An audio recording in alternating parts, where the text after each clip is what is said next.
Assalamualaikum warahmatullahi wabarakatuh. Berjumpa kembali dengan saya. Kali ini saya akan bicara tentang Pilpres yang akan diselenggarakan pada tahun 2024 mendatang. Genderang kandidat balon bakal calon peserta Pilpres 2024 sudah mulai terdengar. Ada yang terdengar sayup-sayup dan malu-malu, ada juga yang sudah terang-terangan. Berikut beberapa nama yang mulai terdengar, tapi tidak terbatas dari apa yang akan saya sebutkan ini. Berikut investasi mereka di dunia politik. Nama saya urutkan berdasarkan abjad, bukan berdasarkan prioritas. Yang pertama, Ahok. Nama Ahok cukup populer justru karena kontroversi beliau ketika menjadi gubernur DKI. Saat itu, beliau juga dianggap sebagai obat rindu bagi kalangan menengah nasionalis yang geram dengan korupsi dan pelayanan publik yang kacau yang lemah. Legasi beliau adalah keberanian beliau dalam merevolusi birokrasi DKI Jakarta dengan melambungkan tunjangan kinerja pegawai, tapi disertai dengan tuntutan keras terhadap peningkatan kinerja pegawainya, yang bahkan Gubernur Joko Widodo saat itu pun tidak melakukannya. Tetapi isu sara dan gaya komunikasi pribadi beliau akan menjadi tantangan pada Pilpres 2024 kalau beliau nyalon.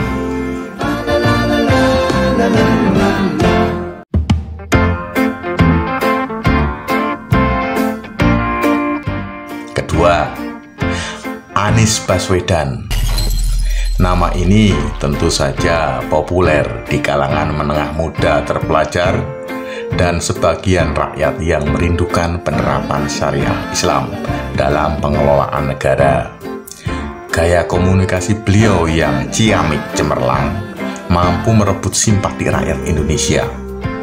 Sebagai Gubernur DKI Jakarta, beliau mampu membawa Jakarta yang lebih sejuk setelah banyak kehebohan yang dilakukan oleh gubernur era sebelumnya. Namun, isu-isu radikalisme akan dikaitkan dengan beliau sebagai tantangan Pilpres ke depan kalau beliau nyalon.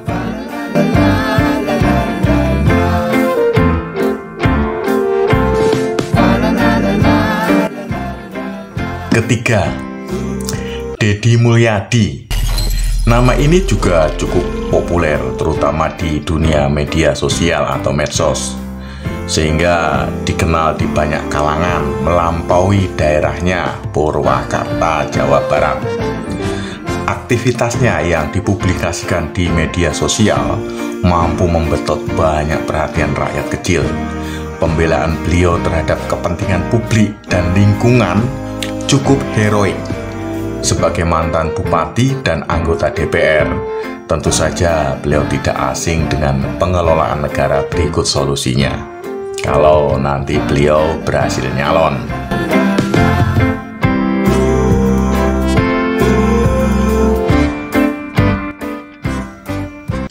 Keempat, Ganjar Pranowo.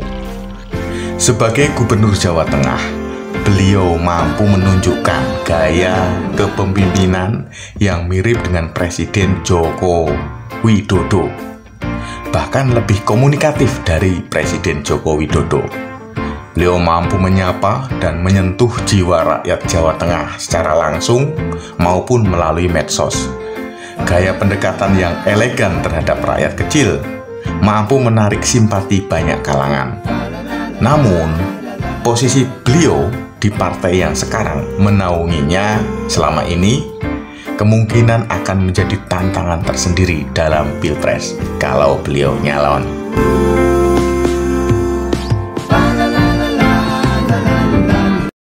Yang kelima, Prabowo Subianto. Siapa yang tidak kenal dengan nama Pak Prabowo?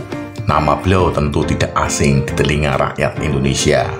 Mantan kandidat beberapa kali pilihan presiden yang dikenal sangat nasionalis, jenderal yang berkarakter kuat dengan jaringan internasionalnya yang juga cukup luas dan kuat, jenderal tempur berpengalaman di segala medan, juga seorang pebisnis dan administrator di pemerintahan. Keunggulan beliau adalah memiliki mesin politik yang kuat yang dikenal sebagai Partai Gerindra. Tentu ada tantangannya. Tentu tantangan beliau pada Pilpres mendatang adalah yang justru pada sebagian rakyat merasa dikecewakan pada Pilpres masa lalu.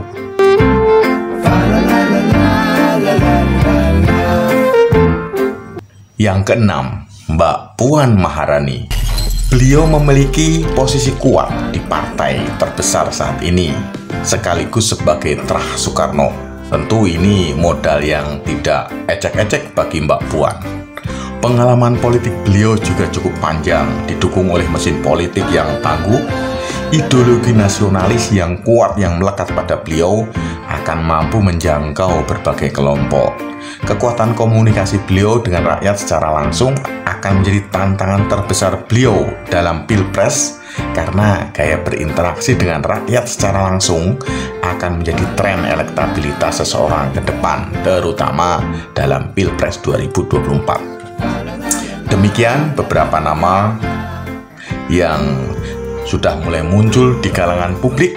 Tentu saja banyak nama-nama lain yang tidak saya sebutkan, yang tidak mengurangi potensi mereka untuk nyalon di Pilpres 2024. Apapun itu, tentukan pilihan Anda dengan mempelajari calon yang akan Anda pilih sedetil mungkin, seawal mungkin, agar tidak salah pilih demi Indonesia yang lebih baik. Wassalamualaikum warahmatullahi wabarakatuh.